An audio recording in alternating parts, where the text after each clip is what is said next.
Oke, kita lanjutkan teman-teman. Berikutnya adalah kita akan membuat report di sini ya. Menu report ini akan kita aktifkan. Kemudian untuk tampilannya nanti kita lakukan pemilihan tanggal gitu. Nanti sesuai dengan tanggal penyimpanan arsip ini ya, bukan tanggal arsipnya tapi tanggal penyimpanan arsipnya. Kalau dilihat dari table, nanti yang akan kita gunakan tanggalnya adalah yang ini, arc.start gitu. Nah, untuk langkah pertama kita harus membuat dulu pengaturan tanggalnya. Jadi pertama kita mulai dari menu dulu teman-teman. Kita buka menu di folder views. Kita aktifkan reportnya ini. Kita copy dari atas ini aja dulu. Kemudian paste di sini. Nah, untuk namanya ARC report.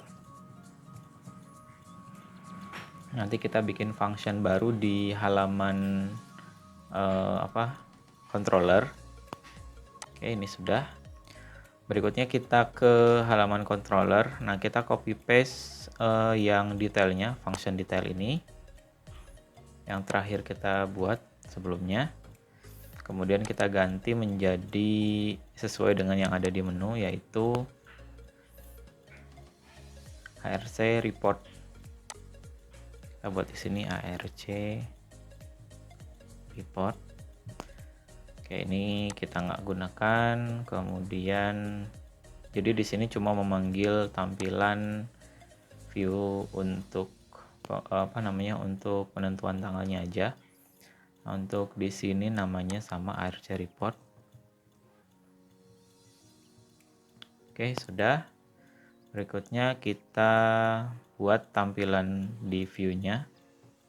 Oke, ini ID dibuang aja teman-teman. Kita ambil dari tampilan ARC input aja teman-teman. Save as, kemudian kasih nama ARC report. Save. Baik. Oke, ARC report sudah, dan di sini kita ubah date range report seperti itu. Kemudian untuk penanganannya nanti diarahkan ke base URL, kemudian di ARC report view aja gitu ya. Untuk penamaan nanti silakan dibuat sesuai dengan, maksudnya seteratur mungkin. Jadi kalau saya ya ini seingatnya aja.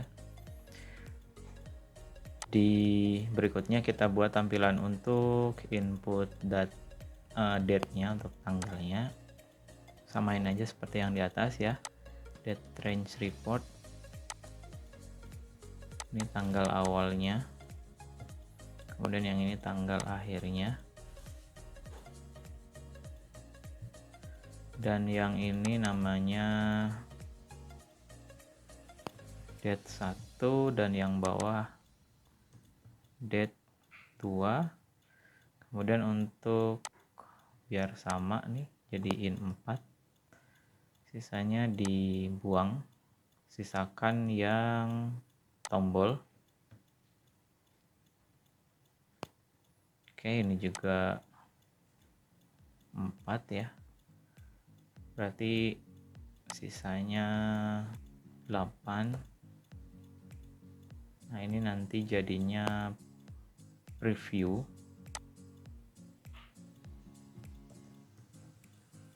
Preview data. Oke, seperti ini. Oke, ini sudah. Placeholdernya mungkin nggak kita pakai. Ini juga yang bawah enggak juga. Untuk tipenya udah sama-sama date ya teman-teman. Oke, simpan. Kemudian sekarang kita coba reload dan klik report. Oke, tampilannya seperti ini. Berikutnya kita buat untuk penanganan di bagian controller lagi. Jadi ini kita copy paste lagi teman-teman. Kita copy paste. sesuaikan dengan base URL yang di sini, yaitu ARC report view. Berarti di controller kita bikin ARC report view seperti itu. Kemudian dari sini kita menangkap objek nilainya atau nilai objek ini, yaitu date 1 dan date 2. Berarti kita buat di bawah sini, kita ambil datanya, kopas aja ya teman-teman biar cepat. Kita ambil dari yang ini, dari apa tadi itu, dari input ya, function input di controller Dharma. Kemudian kita buat di sini, ini namanya kita ganti menjadi date semua. Nah yang bawah nih date 2.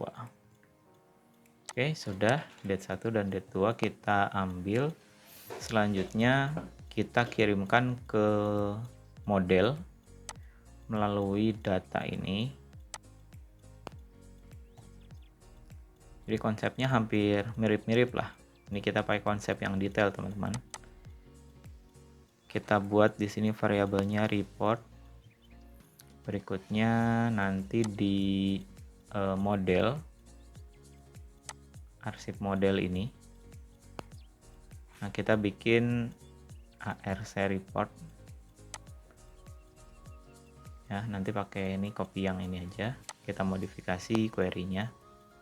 Jadi di sini ARC report aja, plus kita kirimkan date 1 dan date 2 nya, koma string date 2. Oke, sudah. Next, ini kita simpan. Ini berarti sudah bisa mengirimkan data. Ini tambahkan data. Jadi ngambil data yang dari sini ya. String data.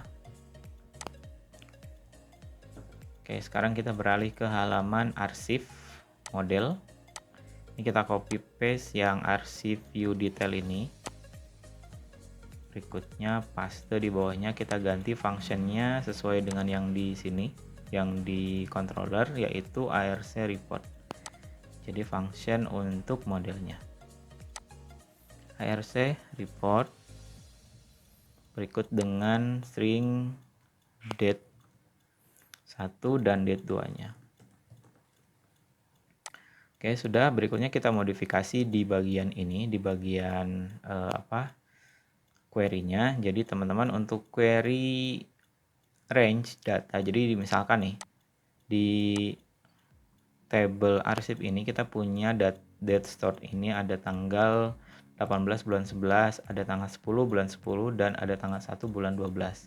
Nah, supaya kita misalkan mau memunculkan data di bulan 10 aja, nah berarti nanti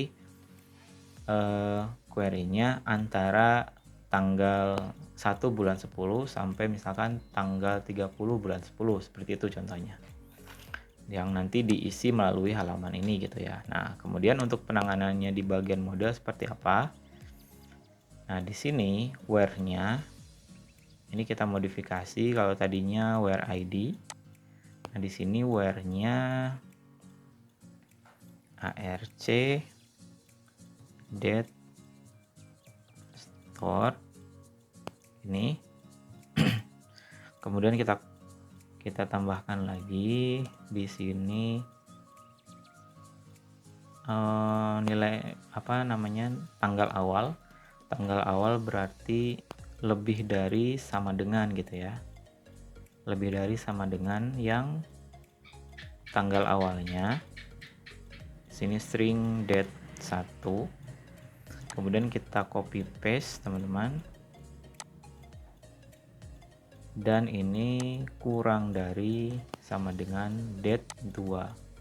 Oke, seperti ini saja. Kemudian berikutnya adalah kita buat tampilan dari reportnya. Kita buat yang sederhana dulu teman-teman. Kita ambil dari ARC view, kita modifikasi. Jadi ini kita save as. Kemudian namanya namanya sesuaikan dengan yang di sini, ARC report gitu ya. Jadi kita save as namanya ARC report. Wait, oke, sudah ada ternyata.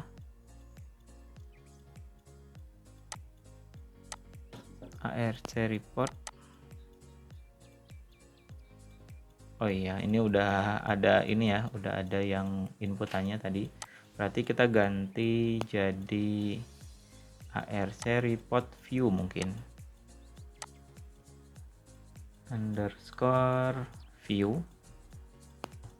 Oke, berarti di Dharma ini ARC report di sini kita tambahkan underscore view ya.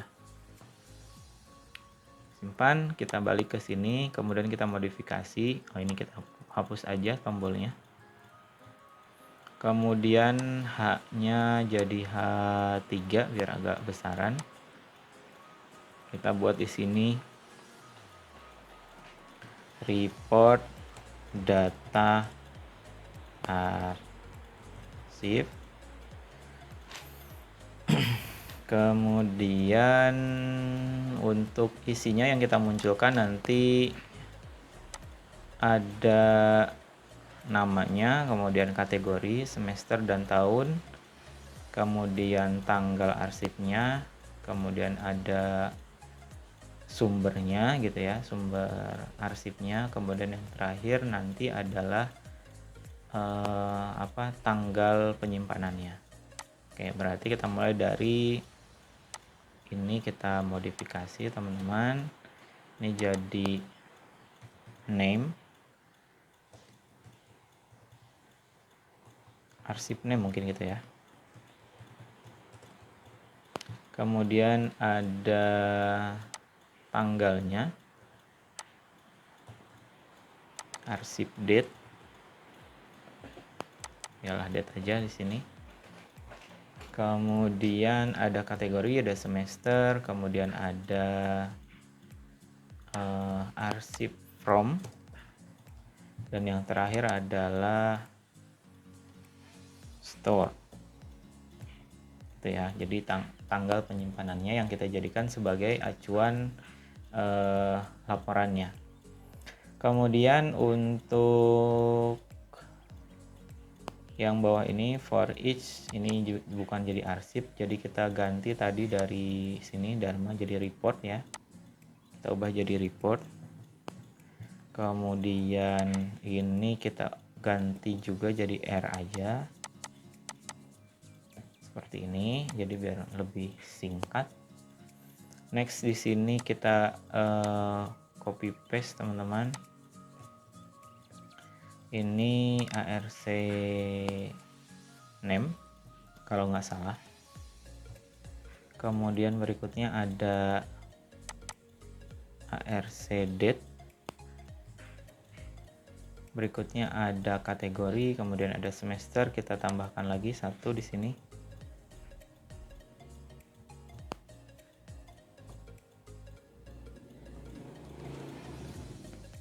Yaitu untuk tahunnya.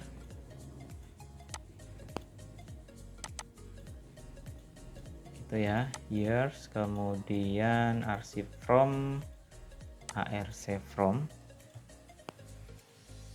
Kemudian berikutnya yang terakhir di sini adalah ARC date stored. Oke, untuk sisanya yang bawah kita buang. Kita hitung 1 2 3 4 5 6 7 1 2 3 4 5. Oke, sudah selesai. Kita coba reload, kita coba pilih datanya ya teman-teman. Misal kita mau tampilkan yang bulan Desember aja, ini harusnya muncul satu datanya, review. Oke, seperti ini teman-teman. Jadi kalau misalkan kita back lagi, kita pilih lagi misalkan di bulan Oktober sampai dengan September, Oktober, dari mulai September ya, September sampai dengan Oktober misalkan 31 review. Oke, seperti ini muncul satu di bulan September, bulan Oktober ya. Kita coba sekali lagi, misalkan dari September sampai dengan November. Coba bulan September tanggal 1 dan bulan November tanggal 30, berarti harusnya muncul 2 data di sini. Oke, seperti ini ya teman-teman. Untuk reportnya nanti tinggal di customize sendiri untuk tampilannya agar bisa lebih menarik lagi.